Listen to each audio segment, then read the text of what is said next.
Hello, everybody. My name is Peyton Wisniewski, and I graduated from the University of Chapel Hill with both an anthropology and psychology degree in 2022. I've been an RBT for a year and a half at an autism therapy clinic in Chapel Hill, North Carolina. This is also where I'm currently doing my fellowship, which I'm deeply enjoying. I am enrolled for my master's at Ball State, and I'm in my second semester, and I didn't plan on being in this field to begin with, but I've deeply fell in love with it, and I hope everybody enjoys our presentation. Hello, everyone.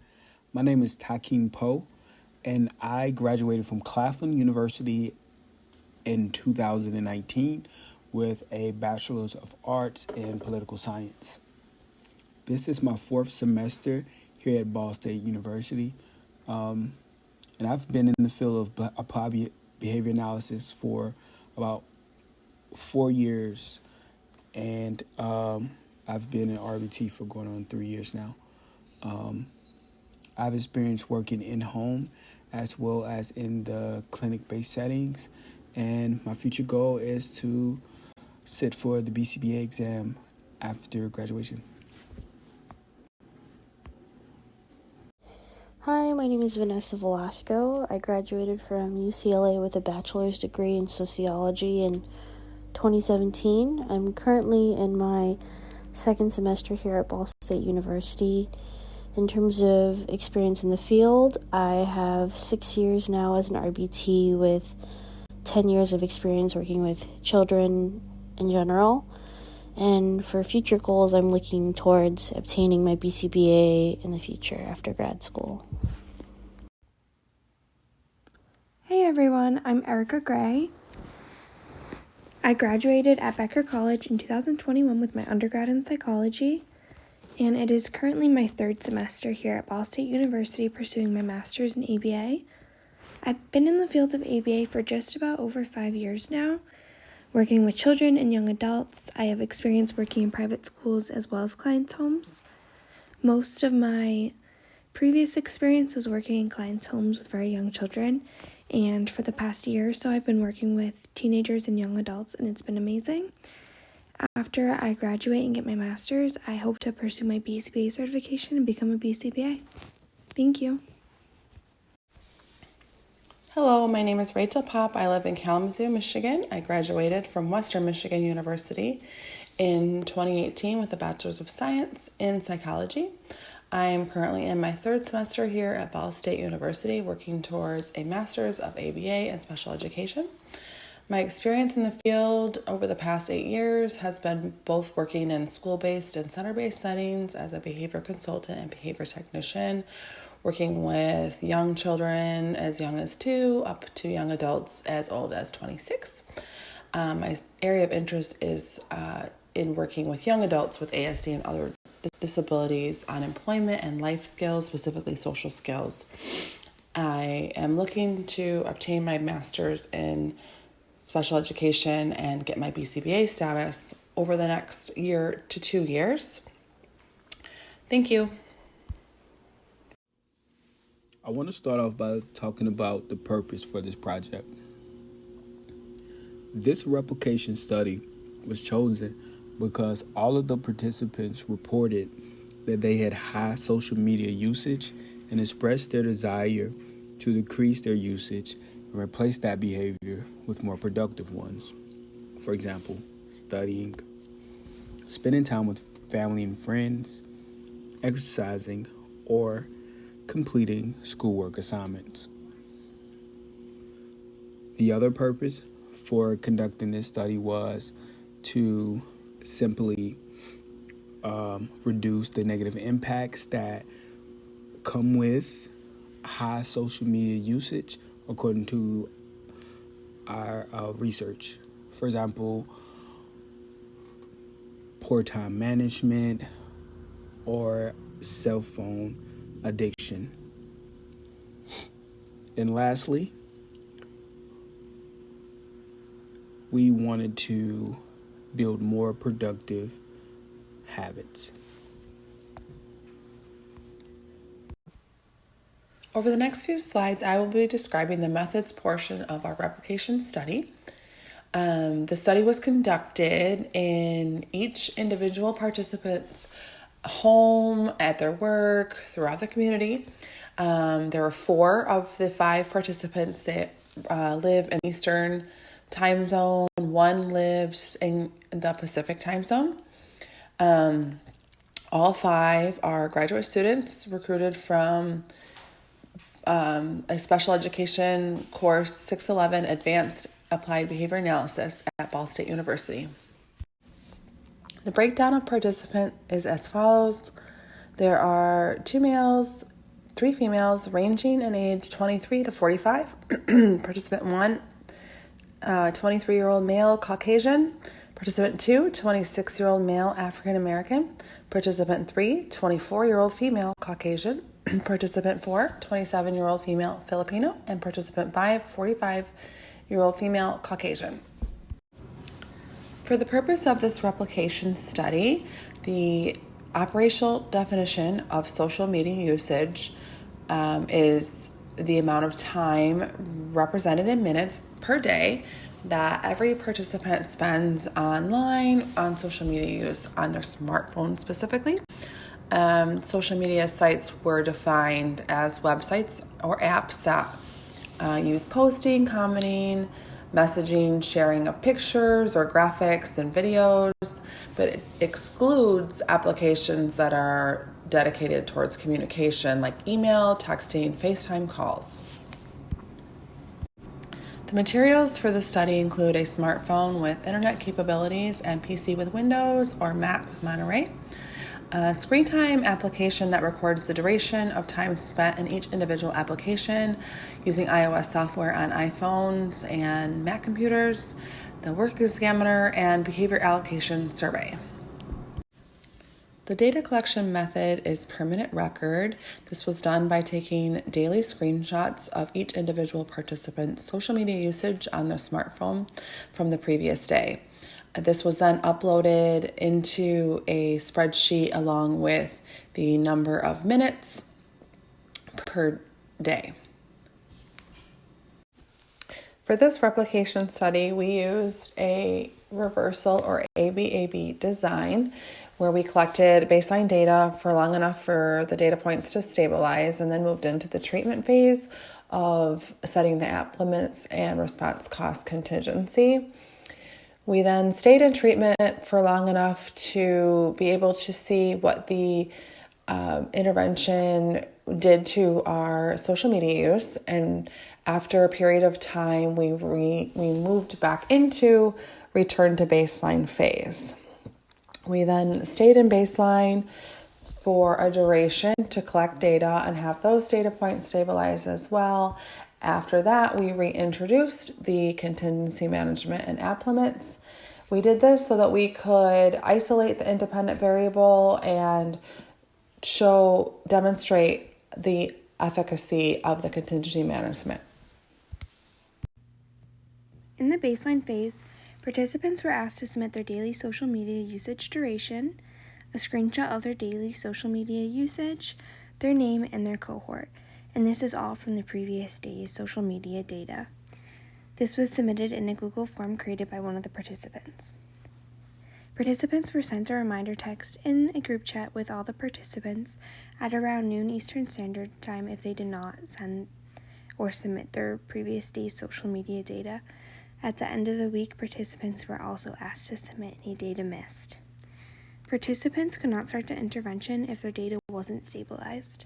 So if their data showed a decreasing trend for the previous 3 days, they were not allowed to start intervention yet. The day prior to intervention, every participant shared their social media usage goal in a short meeting. Participants determined their own social media goals based off their baseline data as well as research done. A lot of the participants chose to reduce their social media a particular percentage, such as 20%. Participants also chose 3 replacement activities. The participants had an option to take the behavior allocation survey and get inspiration from those activities chosen, but participants could also just pick any activity that they wanted to do in replacement of using social media. A lot of the activities were things like working out, hanging out with friends, quality time, reading, etc., studying. Participants discussed possible suggestions to help with success in reducing social media usage. So some of these suggestions were deleting the apps off your home screen,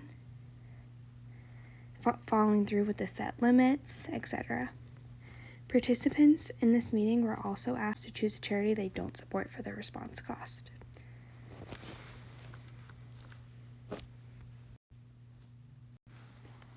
On the first day of the intervention, participants were asked to set time limits for the social media apps they use on their phones. After setting these time limits, participants were asked to send a screenshot as proof to their group chat with the other participants. Every day during the intervention, participants were required to submit a screenshot of their social media usage for the previous day. Participants switched off every week to determine who needs to engage in response costs for not meeting their goals, as well as to ask participants for any data not submitted. The response cost was $5 daily, so participants were required to donate $5 to the charity they chose that they do not approve of or support. Participants donated $5 daily for every day they went over their social media usage goal. Participants returned to a baseline or withdrawal phase after a few weeks in intervention. Participants were sent a text reminding them to turn their social media time limits off on the first day of withdrawal. Participants were also asked to send screenshots of their time limits being removed and/or turned off. During the withdrawal phase, response cost was not implemented, just like the baseline phase. After a few weeks in the reversal phase, the intervention was implemented again. Participants set their social media time limits and were asked to send a screenshot of their set time limit to the other participants. Participants were sent a reminder text to do this on the first day returning to intervention.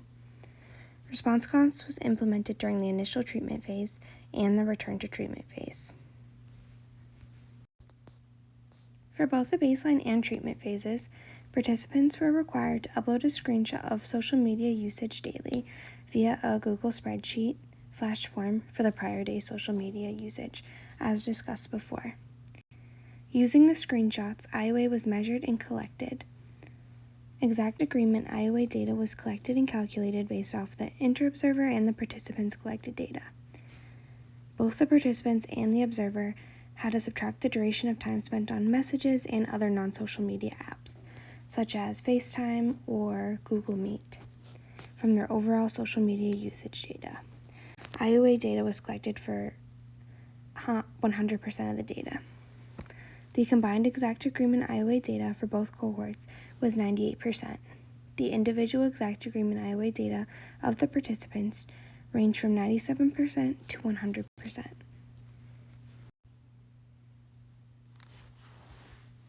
During this intervention, participants could potentially reset their screen time application, which would have erased relevant screen time duration data. In the daily screenshots submitted by participants were asked to include their weekly screen time usage data or their screen time weekly average. If the screen time application was reset, the weekly screen time data would be deleted. The screenshots were checked for both IOA and treatment fidelity purposes. For 4 out of 5 of the participants, treatment fidelity was 100%. Unfortunately, I had some trouble after resetting my phone due to unforeseen technological issues. So one of my screenshots did not include the weekly screen time data, meaning my treatment fidelity data was 98%. Participants were also required to send screenshots of their time limits at the start of treatment phases, as well as a screenshot proving they sent a donation for their response cost. This was done with 100% fidelity amongst all the participants. To assess the validity of the iOS screen time application found on Apple devices, we used an assessment with a stopwatch and the screen time application for 10 varied time intervals, ranging from under a minute to about 9 minutes. The data is shown on the right side of the screen, showing our findings during this assessment. We found the screen time application accurately calculated the screen time usage to the minute, rounded up or down. In the original study we are replicating, done by Stinson and Dallery, they found the iOS screen time application could be inaccurate when multiple applications were open at the same time during their screen time validity assessment. So this is important to keep in mind. Now, I will go over the literature review for the original study. The original study was on reducing problematic social media use using a package intervention. The package intervention included contingency management, application limits, and selecting alternative activities to reduce the daily duration of social media usage in young adults. In this study, the participants were age range from 18 to 25 years old. Each participant had access to the internet as well as an iPhone or either a PC or Mac computer. There were 9 participants in all who all scored as addicted to social media on an internet addiction test that they took prior to beginning the study. At the end of the study, all of the participants except for one decreased their internet addiction on the post-internet addiction test. The other participant did temporarily decrease their social media usage, but it was for a short amount of time. The results from this study showed that the intervention was effective for reducing social media usage for all the participants.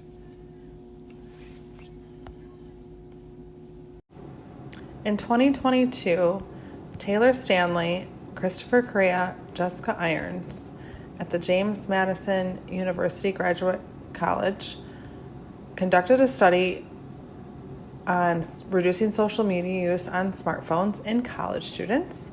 They published their research in the Addiction Research and Theory Journal, Volume 30.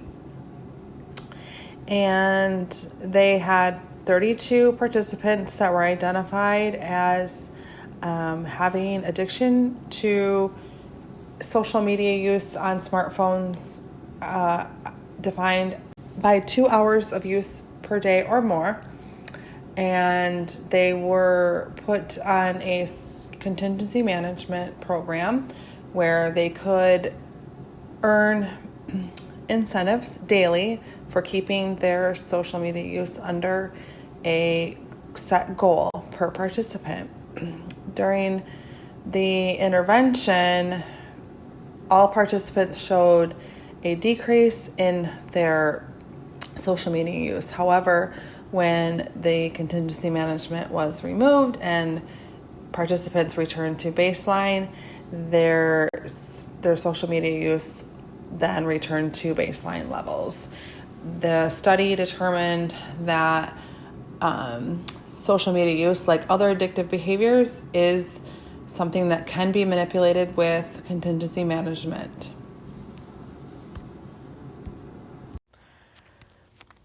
My literature review was based around a study that looked into the ramifications of social media addiction and how it ultimately affects psychological distress in adults.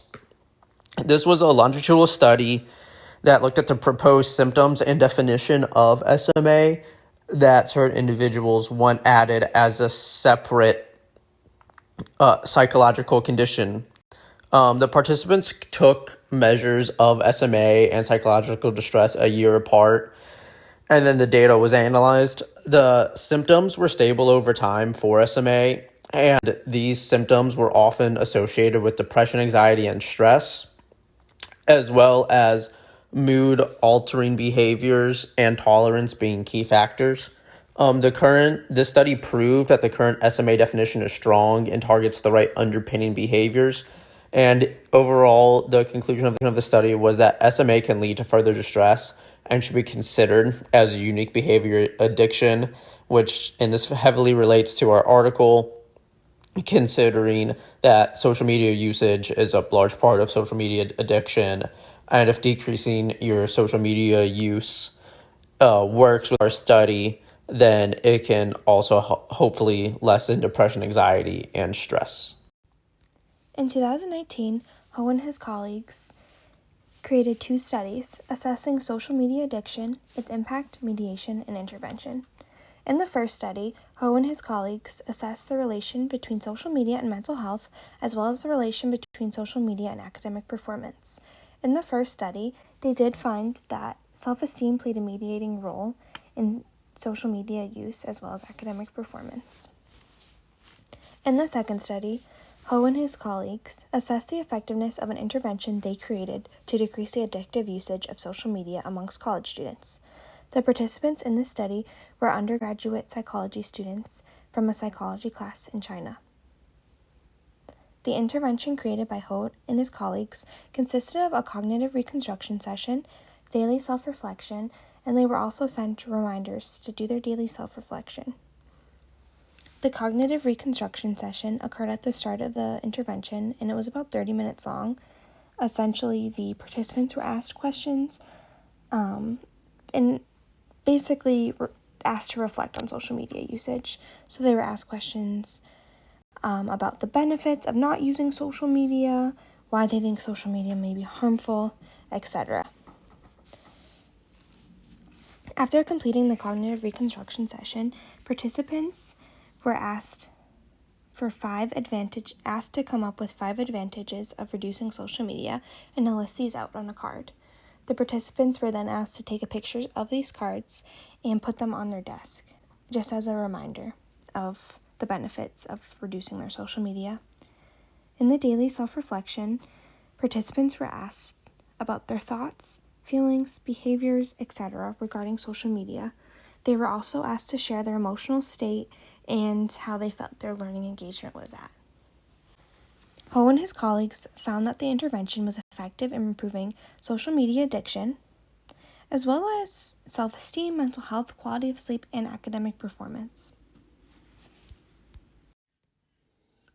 This study focuses on cell phone, social media use, and its correlation with psychological well-being in young adults.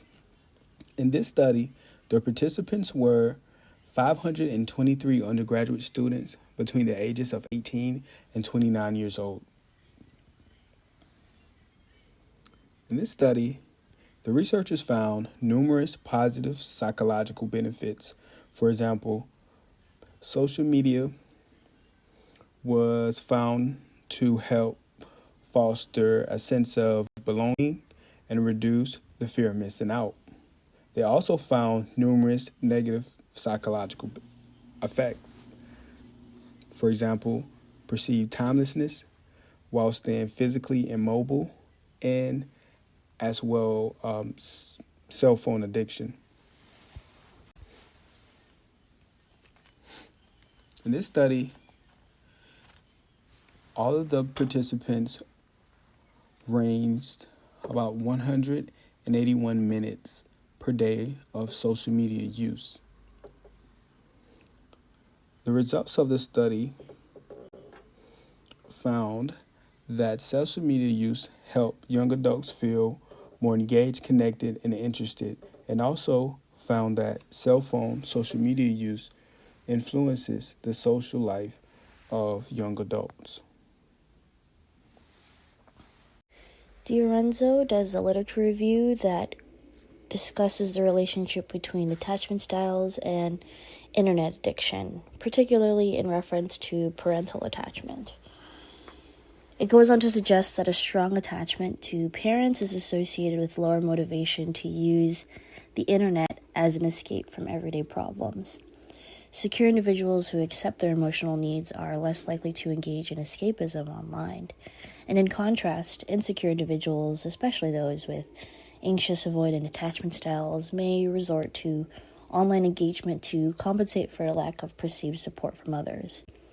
This behavior is linked to avoidance of interpersonal relationships, and the text also notes that childhood trauma, such as physical and sexual abuse, can be a risk factor for internet addiction. Additionally, it suggests that some individuals may use internet as a form of self-therapy, seeking emotional support in online environments to address perceived deficiencies in their daily lives. This therapeutic use of the internet could potentially lead to insecure individuals towards a more secure attachment. This graph shows my daily social media usage throughout this behavior replication project. My social media goal was 66 minutes per day or less. During baseline, the average was 90.2 minutes per day, and the data ranged from 21 to 241 minutes per day.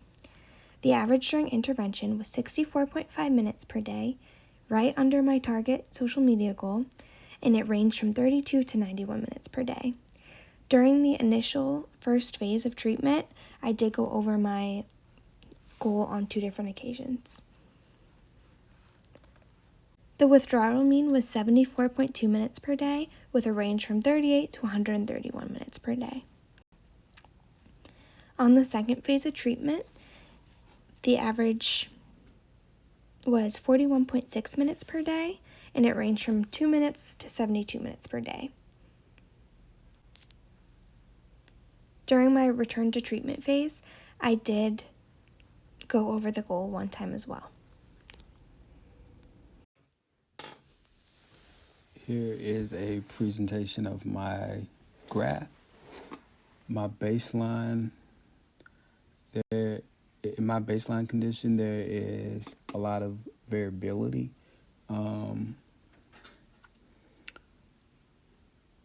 Baseline mean ranged around 172 minutes per day, and during the baseline phase, I also range from 43 minutes to 345 minutes per day using social media. Then when we switched over to app limits and contingent as well as contingency management, or in other words, the treatment phase, my data showed a decreasing trend, and you can see I ranged well under my my target minutes per day. During the treatment phase, my treatment mean was 69 minutes, and I ranged from 6 minutes to 348 minutes per day of social media use. During the reversal phase, or return to baseline, there was again a decent amount of variability, and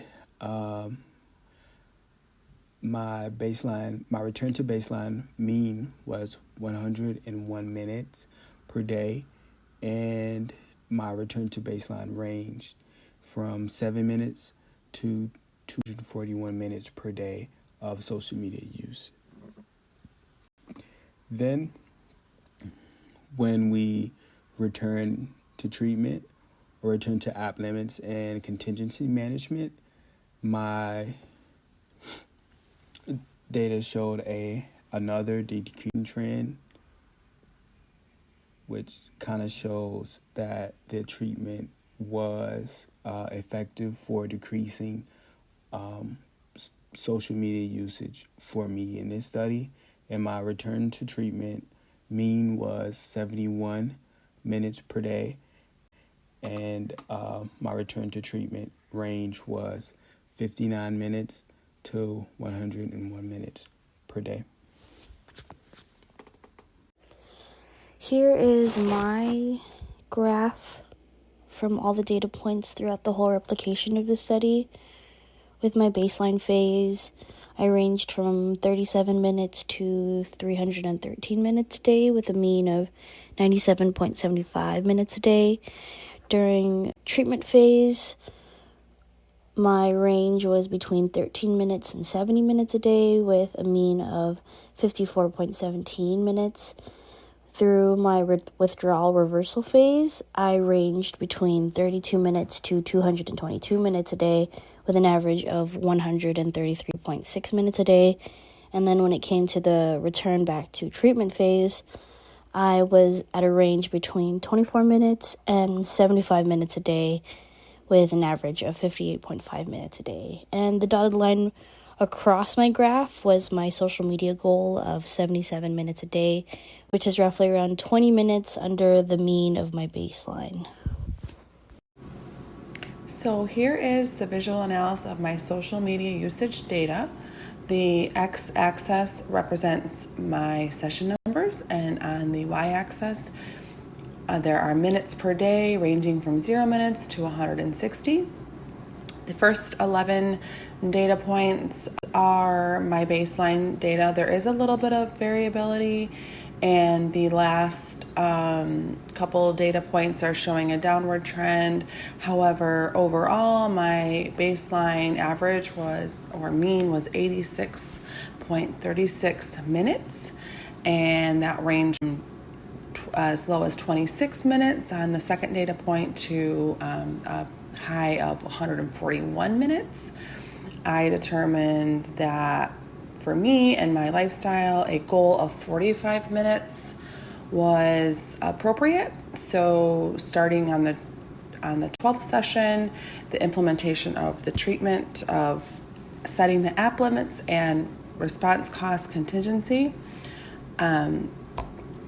I did not meet my goal on that very first day, but after that I was able to keep the under the 45 minutes a day of usage from data points 13 to 29. In the reversal phase, within 3 data points I was back up over goal. My reversal to baseline ranged from 3 minutes to 136 minutes with an average of 56.12 minutes. And then when I returned to treatment on the 47th session, it was an average of 29 minutes, back below that 45-minute goal line with a range of 7 to 40 minutes. This graph shows my final results for my social media usage throughout the replication process. My first baseline was definitely very all over the place and had a lot of bounce. But then as you can see, once you get to the first treatment section, the treatment definitely works by there being almost no bounce and the level dropping. Then once you get back to the withdrawal of the treatment, you can see that the bounce goes way up again, as well as the level. And then you have, once the treatment is implemented again, that the bounce goes way down, and so does the level again. So this definitely shows that the process worked and the treatment worked for me. I didn't miss a day of my goal. Our year, which is also shown with this graph, and then with the averages at the bottom, with my baselines being a 98 average and 106 average, with my treatment averages being 62 and 72. You can definitely see that the treatment worked for me personally. This graph shows the results of everybody all together. As you can see, we all followed a relatively similar shape, which is very nice and makes for a nice looking graph among this. The first baseline was definitely more variable and had lots of bounce among everybody. You can see there's some days where people have as low as 50 and as high as 350. Then you also have the treatment where you can see the level come down immediately. And it's just the level of bounce that stops. Not everybody met their goal every single day, but you can definitely see the general trend start to form with the treatment. Then you can see once the treatment condition is reversed and withdrawn, that the bounce just comes right back. That there's just so much bounce that you can trace your finger up and down on it. Which not good, but it shows that the treatment's working, considering when we went right back to it once the treatment wasn't implemented anymore. And then the best sign is that once the treatment was implemented again, that the balance got taken out, level dropped, and everybody started meeting their goal that they had previously set. So you can definitely tell by this graph that the treatment was working and that the variability that we had on social media definitely went down. These are the numerical results for our data as a whole entire group among all participants. So when it came to averages, the first baseline was 112 minutes, with the first treatment dropping down all the way to 55 minutes. Decrease of 57 minutes, which is almost a whole entire hour just from the baseline to the first treatment of social media usage a day. And then you have the baseline 2 where the treatment was withdrawn, and it goes all the way back up to 104 minutes. So then you have a 49-minute increase just off the withdrawal once we got used to not using social media as much, which then goes right back down once the second treatment phase was implemented, and it goes down 44 minutes to 60 minutes, which if you look at most people's goals, it's underneath it, and a lot of people were meeting them. And then you have the ranges, which help show the variability between everybody's results, because we can clearly see that the averages dropped, but we also want to make sure it's not super variable. So the ranges for the first baseline is 21 to 348 minutes. Which is hours and hours difference. And then even with the first treatment phase, the range is a 2-hour difference, but that's because there's a 3-minute day with the treatment, which opens up the range greatly. This is also what happened in the second baseline when there was withdrawal, with a 7-minute being in there to 230. This second baseline doesn't have as much in the withdrawal condition of variability as the first baseline, but is still much more variable than the first treatment. And then you have the second treatment phase, which is the least variable phase out of all of them, including the first treatment, and still much less variable than the previous baseline phase before it. A large percentage of all this project was getting our goal met and trying to make sure our social media usage was below the personal goal that we set for ourselves, which for a lot of people was between 20 and 30%. And for the first intervention, this was met at a 94%, and at the second intervention, this was met at an 82%. So overall, I would say, when you look at our averages and our percentages, that the treatment was successful. In terms of limitations, our study faced issues with participant-conductor overlap, raising concerns about potential experimental bias. To address this, there was a rotation of group members while implementing the response cost system. The study identified a potential confounding factor, as all participants were both graduate students with full-time working jobs, and this commonality limited their engagement with social media overall, making it challenging to generalize findings to populations with a more diverse social media usage pattern. The study faced limitations due to a lack of budget or grant, leading to the absence of monetary incentives initially present in the original case study. And to address this, as graduate students without an official source of funding, a response cost was implemented. However, this reliance on participants motivated by grades for a class project raised concerns about potential selection bias in general. Our group chose a case study focused on limiting social media usage, believing it to be a positive action that could redirect time and energy towards more productive activities. Interventions such as app limitations and a cost response were implemented, proving highly effective in reducing screen time by 94.37% in the first implementation and 82.35% in the second. Despite having a minor application study with limitations, as listed previously, the group successfully managed division of labor and utilized technology for communication purposes. Please reference the following contribution log to explore concrete outline of said division of labor. The findings of this said replicated study overall suggest the potential for further research to explore the positive and negative impacts of social media, building upon the success from this intervention and the literature reviews conducted.